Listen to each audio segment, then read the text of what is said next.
Hello मेरे प्यारे दोस्तों, डेली करंट अफेयर्स में आपका स्वागत है। अगर आप मेरे चैनल पे नए हैं तो चैनल को लाइक और सब्सक्राइब कर लें। और आपको डेली यहाँ पर जो है क्या कहते हैं कि बीपीएससी टीआरई 4 का, रेलवे ग्रुप डी का और बिहार पुलिस का करंट अफेयर्स और भी ऑल एग्जाम के लिए करंट अफेयर्स बिल्कुल ही सटीक होने वाला है। यहाँ पे करंट अफेयर्स, यहाँ का अगर करंट अफेयर्स पढ़ लेते हैं आपको तो कहीं दूसरा करंट अफेयर्स आपको पढ़ना नहीं पड़ेगा दोस्तों।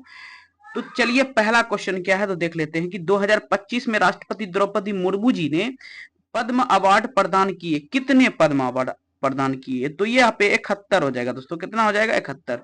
पद्म पुरस्कारों की शुरुआत है ना 1954 में हुई थी और ये भारत के दूसरे सर्वोच्च नागरिक पुरस्कार हैं। उसके बाद आता है आपके पास दूसरा सवाल।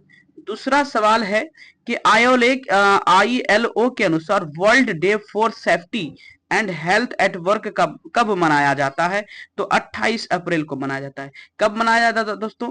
तो 28 अप्रैल को यह मनाया जाता है। उसके बाद यहाँ पर देख सकते हैं कि लिखा हुआ है कि ILO इंटरनेशनल लेबर ऑर्गेनाइजेशन की स्थापना 1919 में हुई थी और इसका मुख्यालय कहाँ है? जेनेवा में है और स्विट्जरलैंड में, है ना। आगे चलते हैं। इसके बाद नेक्स्ट तीसरा प्रश्न क्या है वो देख लेते हैं दोस्तों। तीसरा प्रश्न कह रहा है कि भारत का दवा निर्यात वित्त वर्ष 2024-25 में कितने अरब डॉलर पार कर गया? तो इसका आंसर हो जाएगा दोस्तों 30 अरब डॉलर कहते हैं। उसके बाद की इसका पूर्ण डिटेल्स हम पढ़ लेते हैं कि भारत को विश्व की फार्मेसी कहा जाता है। अगर क्वेश्चन आएगा कि भारत को, किस देश को विश्व की फार्मेसी कहा जाता है, तो भारत इसका आंसर हो जाएगा। भारत दुनिया का सबसे बड़ा जेनरिक दवाओं का उत्पादक है। ये भी क्वेश्चन आता है ना जनरल कंपटीशन में कि दुनिया का सबसे बड़ा जेनरिक दवाओं का उत्पादन कौन करता है? तो भारत करता है दोस्तों, ध्यान से। उसके बाद आता है चौथा नंबर क्वेश्चन कि बेंगलुरु एयरपोर्ट को, है ना, चौथा क्वेश्चन देख लेते हैं कि बेंगलुरु एयरपोर्ट को एशिया में कौन सा स्थान मिला है लेवल 5 कार्बन मान्यता प्राप्त करने में? तो पहला फर्स्ट स्थान मिला है दोस्तों बेंगलुरु को। उसके बाद पांचवा नंबर क्वेश्चन है कि WEF द्वारा 2024 में यंग ग्लोबल लीडर के रूप में किसे चुना गया है? तो शरद सागर। किसको चुना गया दोस्तों? शरद सागर। WEF यानी वर्ल्ड इकोनॉमिक फोरम की स्थापना 1971 में हुई थी। क्लास श्वाब द्वारा की गई थी। इसका मुख्यालय जेनेवा स्विट्जरलैंड में है। उसके बाद आता है आपके पास छठा नंबर क्वेश्चन। छठा नंबर क्वेश्चन क्या है दोस्तों कि भारत का पहला फ्लोटिंग स्थान घाट किस शहर में बनाने जा रहा है? भारत का पहला फ्लोटिंग स्नान घाट किस शहर में बनाने जा रहा है? तो अयोध्या। कहां हो जाएगा इसका आंसर? अयोध्या। अब देखते हैं इसका पूर्ण क्या है। अयोध्या को श्री राम की जन्मभूमि माना जाता है और यह सरयू नदी के किनारे स्थित है। उसके बाद सातवां नंबर क्वेश्चन जो आपके पास आ रहा है दोस्तों कि आक्रम अक्रम नामक सैन्य अभ्यास किस बल द्वारा आयोजित किया गया? तो आपको बताना है कि वायुसेना। कौन? वायुसेना के द्वारा। भारतीय वायुसेना की स्थापना, अगर क्वेश्चन पूछेगा कि भारतीय वायुसेना की स्थापना कब हुई थी, तो 8 अक्टूबर 1932 को हुई थी और इसका आदर्श वाक्य है नभ स्पृशम दीपतम। तो ये देख सकते हैं आप लोग।